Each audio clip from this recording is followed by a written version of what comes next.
Hello students, জ্ঞানজ্যোতি coaching সেন্টারের পক্ষ থেকে তোমাদের আরেকবার স্বাগত জানাই। আমি রাজীব স্যার এবং আজকে আমরা আলোচনা করব সিবিপিবিইউ ইউনিভার্সিটির আন্ডারে তোমরা যারা পলিটিক্যাল সায়েন্স নিয়ে ফার্স্ট সেমিস্টারের জন্য পড়াশোনা করছো তাদের মেজর পেপার 1-এর যে টপিকটা আজকে আমরা নিয়ে এসেছি সেটা হলো রাষ্ট্রবিজ্ঞানের প্রকৃতি এবং পরিধি। তো ভিডিওটি শুরু করার আগে তোমরা যারা আমাদের চ্যানেলে প্রথম এসেছো বা এখনও আমাদের চ্যানেলটিকে সাবস্ক্রাইব করনি তারা অবশ্যই চ্যানেলটিকে সাবস্ক্রাইব করো এবং পাশে থাকা বেল আইকনটিকে ক্লিক করে দিও যাতে আমাদের পরবর্তী ভিডিওর নোটিফিকেশন তোমরা খুব সহজেই পেয়ে যেতে পারো। এছাড়া তোমরা যারা অনলাইনে আমাদের সাথে যুক্ত হতে চাও এবং আমাদের থেকে কোর্স পারচেস করতে চাও তারা অবশ্যই স্ক্রিনে যে দুটো ফোন নাম্বার দেখতে পাচ্ছ এই দুটো ফোন নাম্বারে আমাদের সাথে সরাসরি যোগাযোগ করে নিতে পারবে। অনলাইনে যে সমস্ত সুযোগ সুবিধাগুলো আমরা তোমাদের জন্য রেখেছি তোমরা এখানে পেয়ে যাবে proper guidance, recorded classes, high quality notes এবং 100% কমন সাজেশন। মেজর স্টুডেন্টদের জন্য পুরো সেমিস্টারের কোর্স ফি রাখা হয়েছে অল সাবজেক্টের জন্য শুধুমাত্র 1299 এবং মাইনর স্টুডেন্টদের জন্য রাখা হয়েছে শুধুমাত্র 699। এছাড়া গুগল প্লে স্টোরে আমাদের একটা অ্যাপ্লিকেশন রয়েছে যেই অ্যাপ্লিকেশনটার নাম হলো পিস্টিকল এডুকেশন।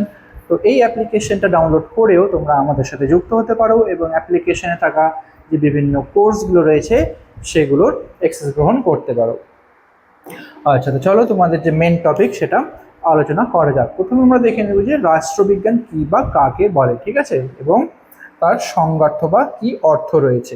তো ব্যুৎপত্তিগত অর্থ হিসেবে আমরা দেখে নেব যে ইংরেজি পলিটিক্যাল সায়েন্স যে শব্দটি রয়েছে এই পলিটিক্যাল সায়েন্স শব্দটি একটি গ্রিক শব্দ পলিস থেকে এসেছে, যেই পলিস শব্দটির অর্থ হলো নগর, রাষ্ট্র, ঠিক আছে। তো সাধারণত অর্থে যে শাস্ত্র রাষ্ট্র, সরকার, রাজনীতি এবং আইন ব্যবস্থা নিয়ে আলোচনা করে, ঠিক আছে, তাকে আমরা রাষ্ট্রবিজ্ঞান বলে থাকবো বা বলা হয়। নেক্সট হলো মনীষীদের সংজ্ঞার্থ বা মনীষীদের সংজ্ঞায় হিসেবে রাষ্ট্রবিজ্ঞানের অর্থ কী রয়েছে। তো গ্রিক দার্শনিক অ্যারিস্টটলের মাস্টার সায়েন্স বা শ্রেষ্ঠ বিজ্ঞান এখানে রাজনীতিকে বলেছেন তিনি, ঠিক আছে। অ্যারিস্টটল রাজনীতিকে মাস্টার সায়েন্স হিসেবে অভিহিত করেছেন।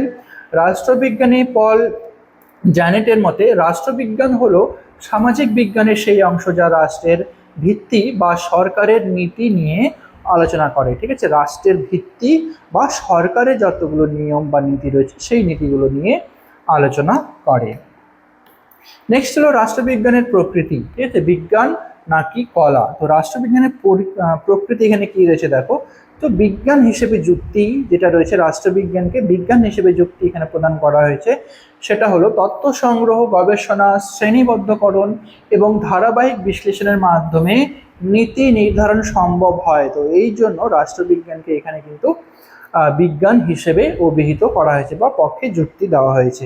তো কলা বা আর্ট হিসেবে যুক্তি এখানে বলা হয়েছে, যেমন মানব আচরণ পরিবর্তনশীল, ঠিক আছে, মানুষের যে আচরণ সেটা কিন্তু সর্বদাই পরিবর্তনশীল, তাই এতে প্রাকৃতিক বিজ্ঞানের মূল মতো নির্ভুল পূর্বাবনী বা সর্বজনীন সূত্র দেওয়া সম্ভব নয়। যেহেতু রাজনীতিতে মানুষ জড়িত রয়েছে, তো মানুষের যে চরিত্র সেটা হচ্ছে সবসময় পরিবর্তনশীল এবং তার জন্যই যে প্রাকৃতিক বিজ্ঞানের মতো এখানে কোনো নির্ভুল সূত্র দেওয়া কিন্তু কখনোই সম্ভব নয়। নেক্সট হলো সামাজিক বিজ্ঞানের অবস্থান। আধুনিক চিন্তাবিদদের মতে এটি একটি বিজ্ঞানসম্মত সামাজিক বিদ্যা যেখানে মূল্যবোধ এবং বাস্তববোধ উভয়ই যে সংযোগ ঘটেছে, ঠিক আছে, মূল্যবোধ এবং বাস্তববোধ উভয়েরই এখানে মিশ্রণ দেখা দেয়। আচ্ছা, নেক্সট রয়েছে যে বিজ্ঞানের প্রকৃতির বিভিন্ন দিক। কি কি দিক রয়েছে আমরা প্রথমে যেটা দেখে নেব সেটা হলো পদ্ধতিগত বিজ্ঞান। তো রাষ্ট্রবিজ্ঞানকে এখানে প্রথমে পদ্ধতিগত বিজ্ঞানের সঙ্গে তুলনা করা হয়েছে, যে তুলনামূলক বিশ্লেষণ, পরিসংখ্যান এবং পর্যবেক্ষণমূলক পদ্ধতির ব্যবহারের মাধ্যমে তো আধুনিক রাষ্ট্রবিজ্ঞান বিজ্ঞানসম্মত রূপ পেয়েছে, ঠিক আছে। তো আধুনিক যে রাষ্ট্রবিজ্ঞান রয়েছে সেই রাষ্ট্রবিজ্ঞানটা বিজ্ঞানসম্মত রূপ পেয়েছে কারণ তুলনামূলক বিশ্লেষণ, পরিসংখ্যান এবং পর্যবেক্ষণমূলক পদ্ধতি ব্যবহারের মাধ্যমে। নেক্সট হলো আদর্শগত দিক, যেখানে রাষ্ট্র কেবল কেমন আছে নয় বরং কেমন হওয়া উচিত এই নৈতিক মূল্যবোধ এবং সুশাসনের দিশা দেওয়ার রাষ্ট্রবিজ্ঞানের অন্যতম লক্ষ্য হিসেবে পরিণত হয়েছে। তো রাষ্ট্রবিজ্ঞানে যে একটি রাষ্ট্র কেমন আছে তার থেকে বেশি যে একটি রাষ্ট্র কেমন হওয়া উচিত এই বিষয়ের উপর বেশি গুরুত্ব দেওয়া হয়েছে। ঠিক আছে, নেক্সট হলো গতিশীল চরিত্র, যেখানে বিশ্বায়ন, প্রযুক্তি এবং পরিবর্তনশীল সামাজিক চাহিদার সাথে সাথে এর চর্চা ও বিষয়বস্তুর রূপান্তর ঘটেছে। ঠিক আছে, রাষ্ট্রবিজ্ঞান যে চর্চা বা রাষ্ট্রবিজ্ঞানের যে বিষয়বস্তু, এই বিষয়বস্তুর কিন্তু পরিবর্তন ঘটেছে, ঠিক যেমন বিশ্বায়ন, প্রযুক্তি এবং পরিবর্তনশীল সমাজের চাহিদার পরিবর্তন ঘটতে থাকে, ঠিক একইভাবে রাষ্ট্রবিজ্ঞানেরও চর্চা এবং বিষয়বস্তুর কিন্তু পরিবর্তন ঘটেছে। ঠিক আছে, নেক্সট হলো আলোচনার মূল ভিত্তি। ঠিক আছে, তো এখানে মূল ভিত্তি আমরা দেখে নিব, যেখানে রাষ্ট্র, সরকার, ক্ষমতা এবং নাগরিকত্ব, এই চারটি মৌলিক স্তর রয়েছে বা স্তম্ভ রয়েছে রাষ্ট্রের আলোচনার মূল ভিত্তি হিসেবে। ঠিক আছে, তো রাষ্ট্রবিজ্ঞানের সমগ্র পাঠ্যকাঠামোটি মূলত চারটি কেন্দ্রীয় ভিত্তির উপর প্রতিষ্ঠিত। যে চারটি কেন্দ্রীয় ভিত্তি হলো রাষ্ট্র, সরকার, ক্ষমতা এবং নাগরিকত্ব। রাষ্ট্রের উৎপত্তি এবং রূপ, সরকারের গঠন, কার্যপদ্ধতি, রাষ্ট্রীয় ক্ষমতা এবং বন্টন এবং প্রয়োগ, এবং নাগরিকদের যে অধিকার, দায়িত্ব এবং কর্তব্য রয়েছে, তো এই চারটি মৌলিক স্তম্ভ নিয়ে রাষ্ট্রবিজ্ঞান গঠিত। রাষ্ট্রবিজ্ঞানের আলোচনার পরিধি, এবার আমরা পরিধিটা দেখে নেব। প্রথমে বলা হয়েছে রাষ্ট্র এবং রাজনৈতিক তত্ত্ব কি। ঠিক আছে, তো রাষ্ট্র এবং রাজনৈতিক তত্ত্ব হলো রাষ্ট্রের অতীত, বর্তমান এবং ভবিষ্যৎ রূপ বিশ্লেষণ। ঠিক আছে, রাষ্ট্রের অতীত, রাষ্ট্রের বর্তমান এবং ভবিষ্যৎ বিশ্লেষণ এবং উদারবাদী, মার্ক্সবাদী ইত্যাদি যে পর্যালোচনা। ঠিক আছে, এটা হলো রাষ্ট্র এবং রাজনৈতিক তত্ত্ব। নেক্সট হলো শাসন ব্যবস্থা এবং প্রতিষ্ঠান, যেখানে শাসন বিভাগ, আইন বিভাগ বা আইনসভা, বিচার বিভাগ এবং স্থানীয় স্বায়ত্তশাসন ব্যবস্থার পর্যালোচনা করা হয়ে থাকে।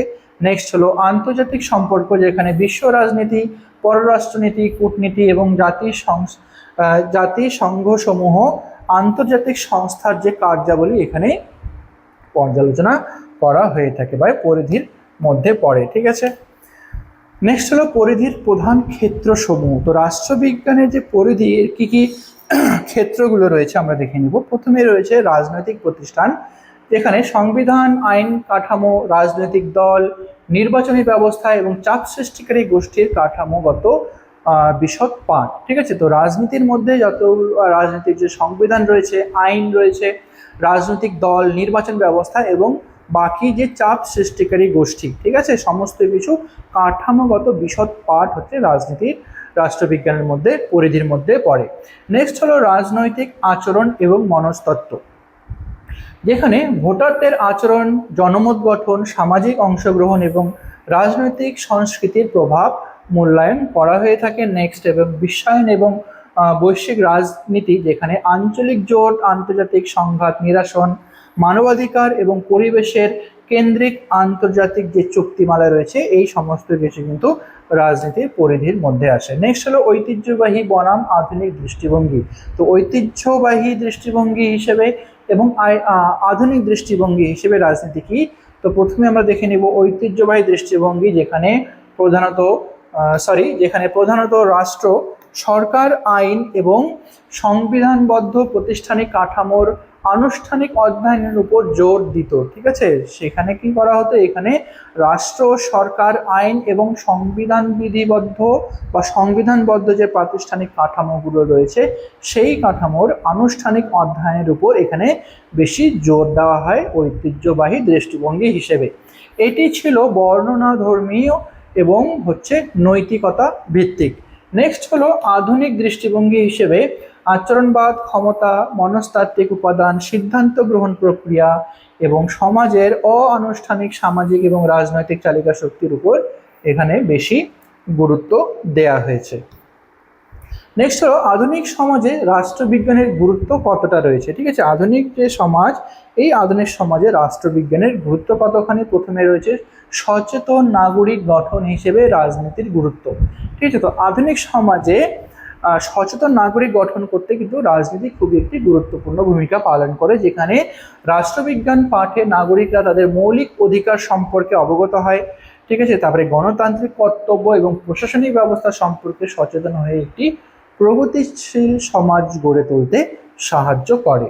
নেক্সট হলো সুশাসন এবং নীতি প্রণয়ন, যেখানে জনপ্রশাসন, পররাষ্ট্রনীতি প্রণয়ন এবং সামাজিক সমস্যার কার্যকর সমাধান খুঁজতে রাষ্ট্রবিজ্ঞানের প্রজ্ঞালব্ধ জ্ঞান অপরিহার্য।